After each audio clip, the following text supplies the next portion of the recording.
धन्य है वो।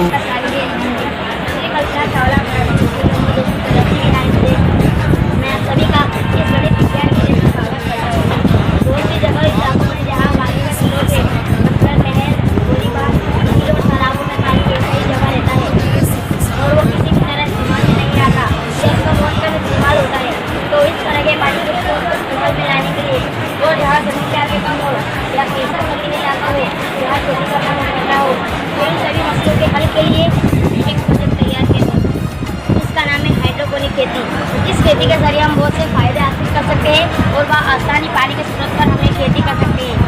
इस तरह की खेती हम अपने घर आंगन, घरों के टेरेसों पर, बड़ी बड़ी इमारतों में और जमीन के अंदर पानी का संग्रह करके भी ये खेती कर सकते हैं। इस खेती के साथ फसलों की पैदावार की जा सकती है, जिससे फसल के साथ साथ फसलों की पैदावार में भी इजाफा होगा। इसके अलावा इस खेती के बहुत से फवायदे हाइड्रोपोनिक खेती बगैर जमीन की खेती है। हाइड्रोपोनिक खेती पानी पर की जाने वाली खेती है। जिस किसी भी इलाके की जमीन खेती के लायक ना हो वहाँ इस तरह की खेती के जरिए फायदे हासिल कर सकते हैं।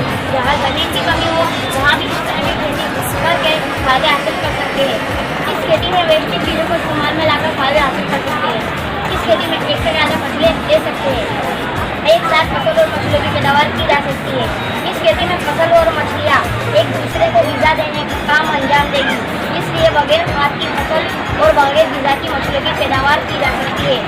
इस तरह की खेती झील, नहर, तालाब, अपने घर आंगन, घरों के टेरेसों पर, बड़ी बड़ी इमारतों में और जमीन के अंदर पानी का संग्रह करके भी खेती कर सकते हैं। सवाल करना है।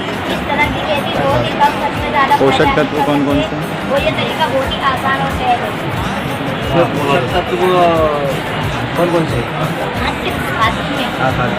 Nitrogen, phosphorus, potassium, magnesium, calcium, manganese, zinc, copper, iron, chlorine, manganese, molybdenum. तो ये अंदर जो मछलियाँ है ये तो इतना पैक रहेगा तो मर जाएंगी। हाँ तो उसके अच्छा सुराग रखना पड़ेंगे उसके। हाँ, ये एक दूसरे को ग़िज़ा देते हैं। अच्छा वैसे देखा जाता है कि मछलियाँ के लिए स्पेशल हाँ खाना है ना, एक दूसरे को खाना देते रहते हो। कैसे? यहाँ पर बताया हुआ है, ये जो जड़ों का ये रेशे हुई मछलियाँ खा लेती हैं। और पानी में मौजूद पानी में और पानी के अंदर के जो बैक्टीरिया है वो भी खाते हैं। पानी को साफ करने की यहाँ जिसकी जड़ें हैं पानी में नहीं। हाँ, और जिसको जितना पानी पीना है वो पी सकते हैं। और वेरी गुड, बहुत अच्छी। लो जाए साधन जीवन और हुआ आसान।